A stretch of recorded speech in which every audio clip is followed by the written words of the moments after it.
আগামীকাল মহাশিবরাত্রি, কিন্তু জানেন কি শিবরাত্রির আসল অর্থ কি? তাহলে স্কিপ না করে পুরোটা শুনুন।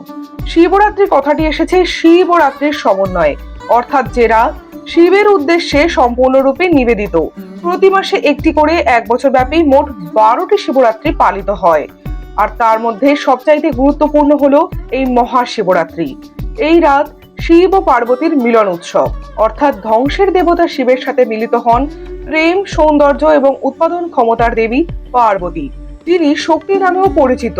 তাই এই দিনটি শিব ও শক্তির মিলনের প্রতীক হিসেবে পালিত হয়। পুরাণ মতে মহাদেব ও পার্বতীর বিয়ের পর পশু, দেবদেবী, রাক্ষস সহ সকলেই একত্রে শোভাযাত্রা করে শিবকে পার্বতীর গৃহে নিয়ে যান। এদিন সকালে দেশ জুড়ে মন্দিরে মন্দিরে দেখতে পাওয়া যায় ভক্তদের উপচে পড়া ভিড়। সারাদিন ব্যাপী পালিত হয় নানাবিধ পূজা অর্চনা। বিবাহিত অবিবাহিত মহিলা সহ অনেকেই কঠোর উপবাস করেন। আচ্ছা, আপনি কি মহাশিবরাত্রিতে উপবাস করেন? আপনি যদি মহাদেবের ভক্ত হয়ে থাকেন, কমেন্টে লিখবেন হর হর মহাদেব এবং ভিডিওটিতে লাইক এবং শেয়ার করতে ভুলবেন না।